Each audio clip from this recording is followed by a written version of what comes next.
विश्ववंदनीय विश्व शांती दूत महामानव तथागत सम्यक संबुद्ध तथागतांचा पावन पवित्र सद्धम्म, त्या सद्धम्माचा सातत्याने प्रचार आणि प्रसार करणारा सदापूजनीय भिक्खू संघ, बुद्ध धम्म आणि संघ या महान तीन रत्नाची आम्हा सर्वांना माहिती करून देणारे, आम्हा सर्वांचा आधारस्तंभ भारतीय घटनेचे शिल्पकार बोधिसत्व गुणपेतन डॉक्टर बाबासाहेब आंबेडकर यांच्या धम्मक्रांतीमध्ये शेवटच्या श्वासापर्यंत समर्पित राहतो।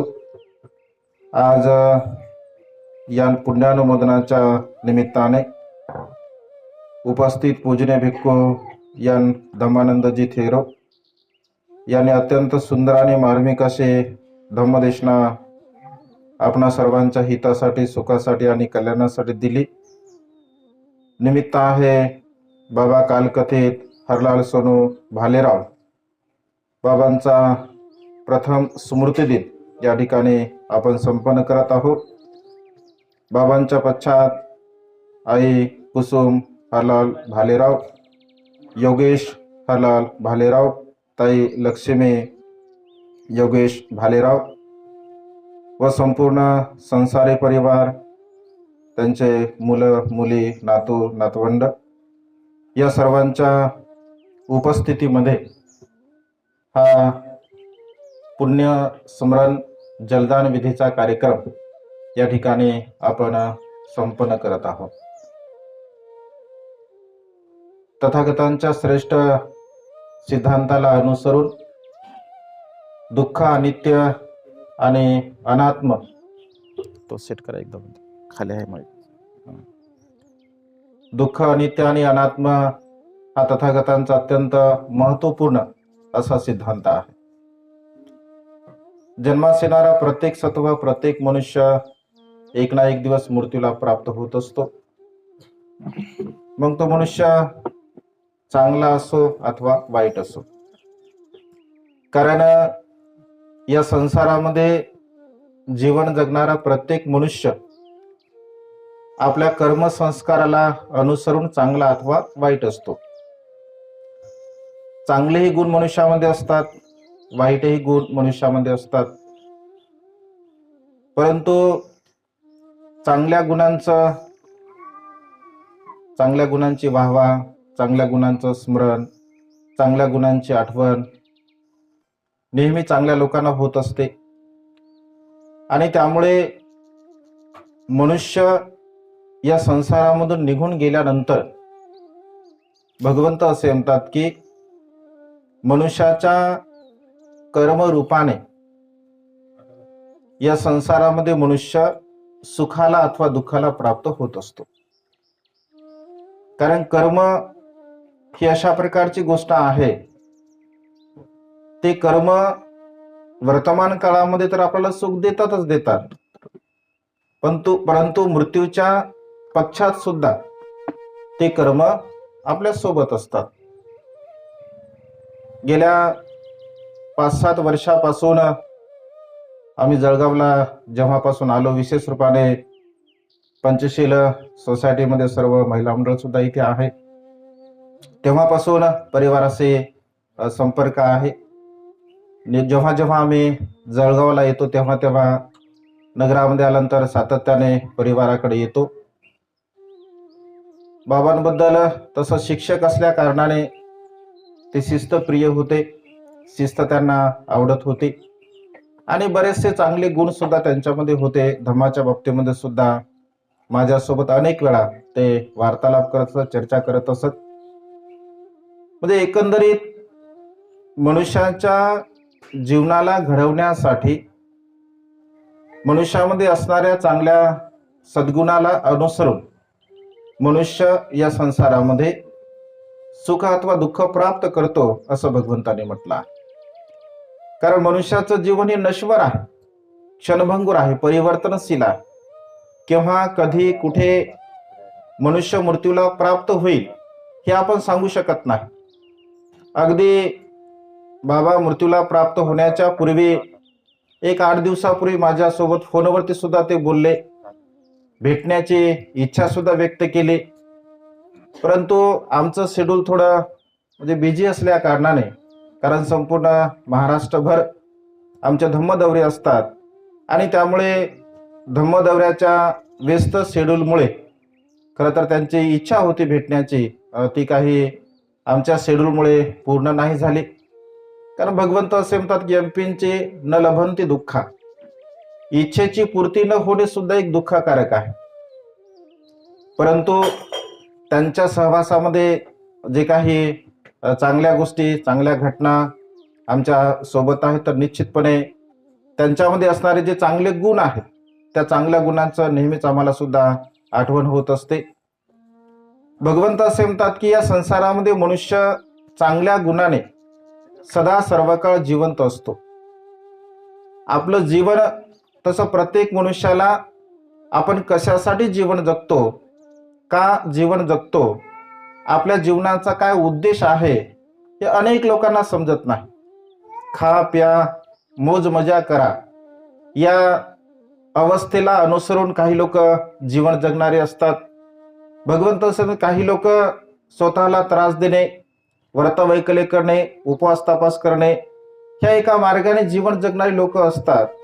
परंतु या दोन्ही मार्गाने जीवन जगणारी लोक आपल्या जीवनामध्ये कधीही सुखाला प्राप्त करू शकत नाही.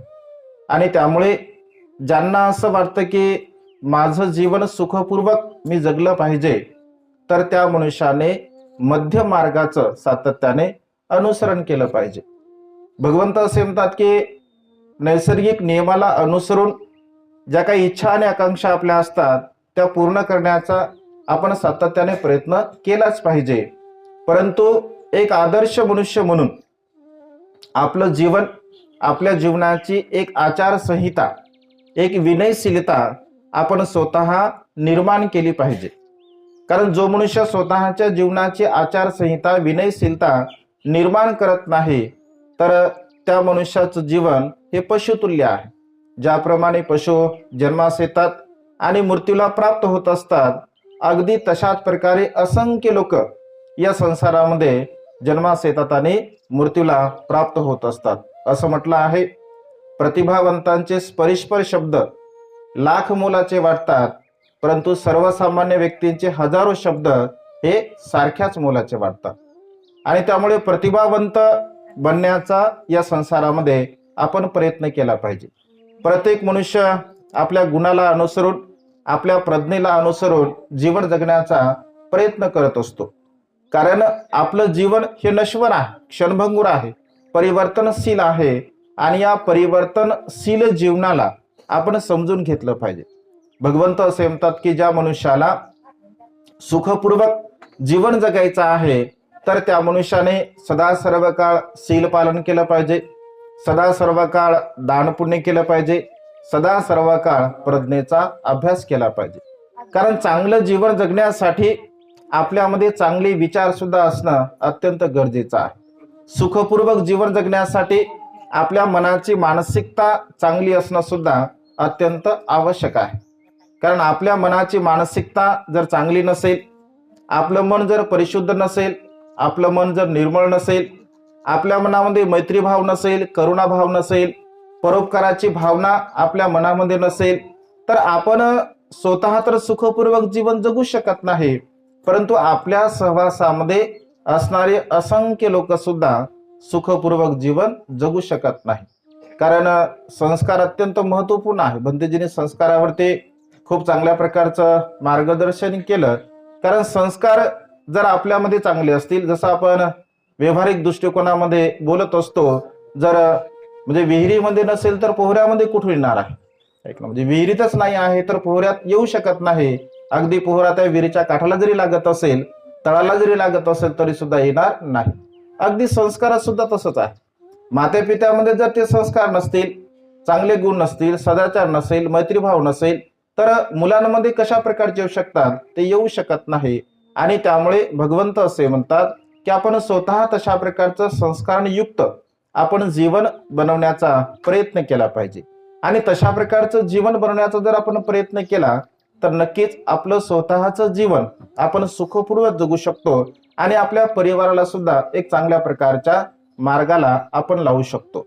जसं भंतेजींनी सांगितल्याप्रमाणे वारसा हक्क तर मिळतच असतो. संपत्तीचा वारसा हक्क आपली इच्छा असेल किंवा इच्छा नसेल, म्हणजे मातेपित्यांची इच्छा असेल किंवा मातेपित्यांची इच्छा नसेल, तरी सुद्धा जो वारसा हक्क आहे तो वारसा हक्क मुलांना मिळतच असतो. परंतु धनसंपत्तीच्या वारसापेक्षा जर संस्काराचा वारसा आपण आपल्या मुलाबाळांना जर दिला तर निश्चितपणे त्याचा लाभ आपल्या मुलांना होत असतो. आणि त्यामुळे या जलदान विधीच्या निमित्ताने मी सांगेल की आपण आपल्या मुलांना खूप चांगल्या प्रकारचे संस्कार दिले पाहिजे. कारण चांगल्या प्रकारचे संस्कार 26 वर्षापूर्वी भगवंताने कौटुंबिक सुखाला प्राप्त होण्यासाठी काही उपदेश दिले, ज्यामध्ये भगवंत असे म्हणतात की माता पितु पठान पुत्तदारस संग हो अनाकुलाच कमंता एतं मंगलमुत्तमं. माते पित्यांची सेवा करणे आपल्या जीवनातील सर्वोत्तम असं गुण आहे, सर्वोत्तम चांगला सद्गुण आहे. पत्नींचा मुलाबाळांचा योग्य प्रकारे सांभाळ करणे हा सुद्धा आपल्यातील चांगला सर्वोत्तम सद्गुण आहे. परंतु आज घडीला जर आपण विचार केलं, चिंतन मनन जर केलं असेल तर माते पित्यांची सेवा करण्याचा हा जो भाव आहे, हा भाव फार कमी लोकांमध्ये आपल्याला पाहायला मिळतो. कारण हा भाव जर लोकांमध्ये असेल तर असंख्य वृद्धाश्रम असेल, अनाथ आश्रम असतील, वृद्धाश्रमाची संख्या वाढली नसती. अनेक वृद्धाश्रम आपल्याला पाहायला मिळतात. कारण त्याचे परिणाम असे असतात की संस्कार आपण देत नाही.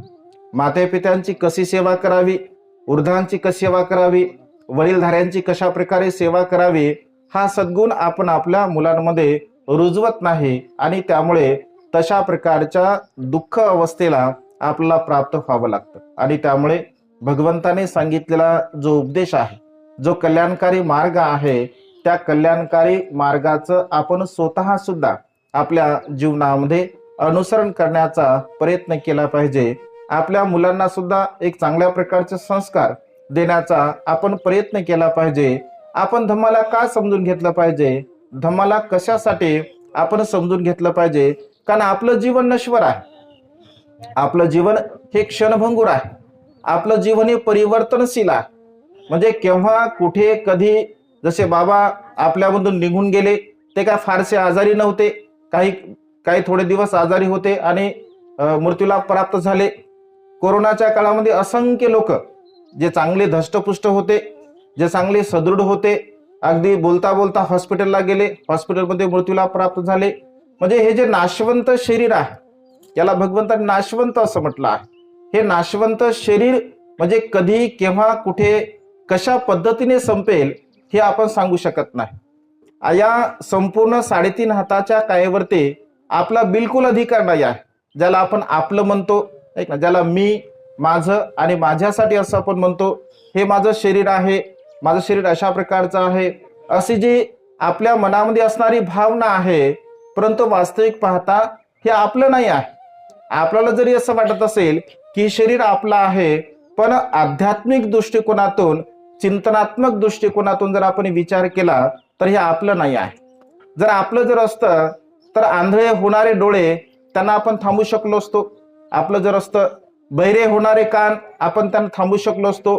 काळे केस पांढरे होत आहे, आपण त्यांना थांबू शकलो असतो. शरीर सुदृढ आहे तर जर्जर होणार आहे, त्यांना आपण थांबू शकलो असतो. त्यांना आपण थांबू शकत नाही, कारण ते आपल्या हातामध्ये नाही आहे. तो निसर्गाचा नियम आहे.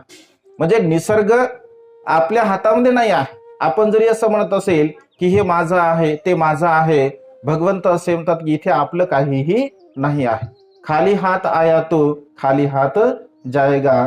या संसारामध्ये खाली हाताने मनुष्य येत असतो आणि खाली हाताने जात असतो. भौतिक दृष्टिकोनातून आपल्याकडे असणारी जी काय भौतिक धनसंपदा आहे ती आपली नसते, तरी सुद्धा आपण त्यासाठी वाद करतो, विवाद करतो, भांडण करतो, तंटा करतो, एकमेकांच्या प्रती वैरत्वाची भावना निर्माण करत असतो. भगवंत असे म्हणतात, ज्या नश्वर धनसंपत्तीसाठी आपण आपल्यामध्ये असणारी मैत्री, करुणा, मुदिता, उपेक्षा या सद्गुणांना मात्र पूर्णपणे नष्ट करत असतो. आणि त्यामुळे तथागतांच्या श्रेष्ठ सद्धम्माला आपण समजून घेण्याचा प्रयत्न केला पाहिजे. भगवंताचा धम्म हा सर्व समावेशक आहे. या संसारामध्ये जीवन जगणारा प्रत्येक मनुष्य, ज्याला असं वाटत असेल की माझं जीवन सुखपूर्वक जगलं पाहिजे, माझ्या जीवनामध्ये कोणत्याही प्रकारचं दुःख निर्माण नाही झालं पाहिजे, तर त्या मनुष्याने नेहमी शीलाचं पालन केलं पाहिजे. शीलाचं पालन म्हणजे काय? तर प्राण्यांची हिंसा आपण आपल्या जीवनामध्ये कधी करू नये, चोरीचं कर्म आपण आपल्या जीवनामध्ये कधी करू नये, अकुशल कर्म आपण आपल्या जीवनामध्ये कधी करू नये, खोटं बोलणे असेल, निंदानस्ती करणं असेल, चहाडी चुगली करणं असेल, व्यर्थ बडबड करणं असेल किंवा नशिली पदार्थाचं सेवन असेल, म्हणजे जीवनाची एक आचारसंहिता शीलाला अनुसरून आपण ठेवण्याचा प्रयत्न केला पाहिजे. आणि त्यामुळे सातत्याने आपण स्वतःला सन्मार्गावरती लावण्याचा आपण प्रयत्न केला पाहिजे. आपल्यामधून जे जे काही आपले अपतेष्ट नातेवाईक निघून जात असतात, भगवंत असे म्हणतात की ज्याच्या त्याच्या कर्म रूपाने, म्हणजे आपापले स्वतःचे कर्म आपल्याला सुख देत असतात वर्तमान काळामध्ये सुद्धा आणि मृत्यूच्या पश्चात सुद्धा. आणि त्यामुळे कर्म आपले बंधू आहे. भगवंत असे म्हणतात कर्म आपले बंधू आहे, कर्म आपले माता पिता आहे, कर्म आपले आप्तेष्ट आहे, कर्म आपला हा वारसदार आहे. कर्मच आपले वारसदार असतात. आणि त्यामुळे तुम्ही जर चांगले कर्म केले तर निश्चितपणे तुम्हाला त्याचे परिणाम चांगल्या प्रकारचे मिळतील. जर वाईट कर्म केले तर त्याचे परिणाम तुम्हाला तशा प्रकारचे प्राप्त होतील. हे भगवंताने अत्यंत म्हणजे उदाहरण देऊन सुद्धा स्पष्ट करून सांगितलं आहे. भगवंताच्या काळातील एक छोटस उदाहरण मी तुम्हाला सांगतो, कर्म किती महत्वपूर्ण आहे. एकदा एक तरुण युवक भगवंताकडे जातो, त्याचे पिता मृत्यूला प्राप्त होत असतात आणि मृत्यूला प्राप्त झाल्यानंतर तो युवक भगवंताकडे जातो आणि भगवंताला म्हणतो की भगवान, माझे पिता मृत्यूला प्राप्त झाले आहे, म्हणजे माझे पिता म्हणजे स्वर्गगतीला प्राप्त झाले की नरक गतीला प्राप्त झाले. भगवान, तुम्ही ज्ञानी आहात, तुम्ही विद्वान आहात, पंडित आहात, जगाचे कल्याणकर्ते आहेत, तर भगवान तुम्ही सांगावं की माझ्या पिताची गती कोणती झाली आहे. तेव्हा भगवंत त्याची मानसिकता जाणतात, कारण भगवंत सहज कोणालाही उपदेश करत नव्हते. भगवंत समोरच्या व्यक्तींच्या मनाची मानसिकता हे ओळखत असत की नेमकं याला काय पाहिजे आहे. पटाचार्याला भगवंताने जो उपदेश दिला तोच उपदेश भगवंताने किसा गौतमीला लगेच नाही दिला, कारण दोघांची मानसिकता ही भिन्न होती, वेगवेगळी होती. जशा प्रकारची मानसिकता त्या मनुष्याची असेल तशा प्रकारे भगवंत उपदेश देत असत. भगवंत त्या युवकाला सांगतात की ठीक आहे, मी सांगतो, तुझे पिता स्वर्गगतीला प्राप्त झाले की नरक गतीला प्राप्त झाले, तू मी जे सांगतो तशा प्रकारचं कर. त्याला असं वाटतं की अरे वा, भगवंत सांगत आहेत. तो म्हणतो भगवान सांगा. भगवंत म्हणतात तू बाजारामध्ये जा आणि बाजारामध्ये जाऊन एक काठी विकत घे, त्याच्या सोबत सोबत 2 माठ विकत घे. आणि त्यांना असं वाटतं की अरे वा, विशेष भगवंत काहीतरी असं कर्मकांड करतील, कारण अनेक लोकांना असं वाटतं की काही कर्मकांड केल्यानंतर, काही पूजा केल्यानंतर, अर्चा केल्यानंतर आपण आपले जे काही मृत्यूला प्राप्त झालेले अपतेष्ट असतात त्यांना सुगती प्राप्त होईल, यासाठी आपण ते प्रयत्न केले पाहिजे. तर भगवंत जसे सांगतात तसं तो करतो. आणि त्या दोन्ही माठामध्ये भगवंत असे म्हणतात की एका माठामध्ये तू छोटे छोटे दगड भरून घे आणि एका माठामध्ये तूप लोणी भरून घे. आणि त्याला सोबत घेऊन जातात एका तलावावरती. आणि तलावावरती सोबत घेऊन गेल्यानंतर भगवंत म्हणतात की आता ही दोन्ही माठ तू सोबत घेऊन त्या तलावामध्ये, त्या पाण्यामध्ये जा. पाण्यामध्ये तो जातो. पाण्यामध्ये गेल्यानंतर भगवंत म्हणतात की आता दोन्ही माठ तू फोडून टाक. ते दोन्ही माठ फोडतात. दोन्ही माठ फोडल्यानंतर ज्या माठामध्ये दगड दगड असतात, साहजिक आहे, नैसर्गिकरित्या ते सर्वच्या सर्व दगड खाली जातात. जे तूप लोणी असतं तर ते वर पाण्यावरती तरंगत असते. तर भगवंत असे म्हणतात की आता तू हात जोड, या पाण्याला तू हात जोड आणि हात जोडून अशी प्रार्थना कर, अशी विनंती कर की हे दगड दगड तुम्ही वर या, हे तूप लोणी लोणी तुम्ही आता तळाशी जा. तर तो म्हणतो भगवान असं कसं होऊ शकते. भगवंत का नाही होऊ शकत. तो म्हणतो भगवान हा तर निसर्गाच्या विरुद्ध नियम आहे, कारण दगड पाण्यापेक्षा जड असल्या कारणाने ते खाली जाणार आहेत, तूप लोणी पाण्यापेक्षा हलका असल्याने ते वर येणार आहे. भगवान मी असं कितीही दिवस, अगदी रात्रभर, दिवस आणि वर्षानुवर्ष जरी अशी प्रार्थना केली तरी सुद्धा दगड काही वर येणार नाही आणि तूप लोणी काही तळाशी जाणार नाही. भगवंत असे म्हणतात की तुला एवढा साधा आणि सोपा निसर्गाचा नियम समजत आहे, अगदी तशाच प्रकारे मी तुझ्या पित्याच्या संदर्भामध्ये कितीही प्रार्थना केली किंवा किती काही जरी केलं, तर त्यांचे जर कुशल कर्म असतील, त्यांचे जर पुण्यकर्म असतील, त्यांचे जर चांगले कर्म असतील, तर ते नक्कीच सुगतीला प्राप्त झाले असतील. जर त्यांचे वाईट कर्म असतील, अकुशल कर्म असतील, पाप कर्म असतील, तर मी कसं त्यांना सुगतीला घेऊन जाऊ? मी त्यांना सुगतीला घेऊन जाऊ शकत नाही. आणि त्यामुळे भगवंत असे म्हणतात की कर्म आपल्या जीवनामध्ये अत्यंत महत्वपूर्ण आहे. इथे कोणीही कोणाचं सुख आणि दुःख वाटून घेत नाही. सुखही मनुष्य वाटून घेत नसतो आणि दुःखही मनुष्य वाटून घेत नसतो. तर आपल्या कर्म रूपाने आपल्याला ह्या सर्व गोष्टी प्राप्त होत असतात. आणि त्यामुळे आपण आपल्या प्रज्ञेचा विकास केला पाहिजे. आपण आपल्या प्रज्ञेला जागरूक केलं पाहिजे. माझं स्वतःचं जीवन मला दुःखमुक्तीच्या मार्गाकडे घेऊन जायचं आहे. मला स्वतःला दुःखमुक्त व्हायचं आहे. मी सुखाच्या मार्गाने स्वतः मला मार्गक्रमण करायचं आहे. अशा प्रकारची भावना आपण आपल्या मनामध्ये निर्माण केली पाहिजे. आणि अशी भावना निर्माण करून आपण सुखाला प्राप्त करण्याचा प्रयत्न केला पाहिजे. निश्चितपणे आम्ही जेवढे दिवस बाबांच्या सहवासामध्ये राहिलो, तर त्यांच्यामध्ये असणारे चांगले सद्गुण आम्हाला पाहायला मिळाले. चांगले आणि वाईट गुण प्रत्येक मनुष्यामध्ये असतात, परंतु चांगल्या गुणांचं नेहमी आपण स्मरण केलं पाहिजे. बाबांनी आपल्या परिवारावरती जे काही चांगल्या प्रकारचे संस्कार दिले, त्या संस्काराच्या रूपाने तो वारसा पुन्हा सुद्धा त्या आपण आपल्या परिवारामध्ये जोपासावा. भालेराव परिवार धार्मिक आहे. धार्मिक बुद्ध धम्म संघाच्या प्रती त्यांच्या मनामध्ये नितांत श्रद्धा आहे. ही श्रद्धा आपण अधिक वाढवावी. बुद्ध धम्म संघाला आपण अधिक त्याचं अनुसरण करावं. त्यानुसार जीवन जगण्याचा आपण प्रयत्न करावा. निश्चितपणे बाबांच्या जाण्यामुळे भालेराव परिवारांना जे काही दुःख झालं आहे, ते संपूर्ण दुःख बुद्ध धम्म आणि संघ या तीन रत्नाच्या बलाने पूर्णपणे नष्ट हो. त्यांच्या स्वतःच्या कुशल कर्माच्या बलाने ते पूर्णपणे नष्ट हो. या निसर्गामध्ये विलीन असणारे बाबांचे चार महाभूत आणि पंचस्कंद यांना सुगती प्राप्त हो. अशा प्रकारची एक मंगलमय आणि उदात्त कामना या ठिकाणी वेळेच्या अभावी मी व्यक्त करून ही छोटीशी धम्मदेशना संपन्न करतो.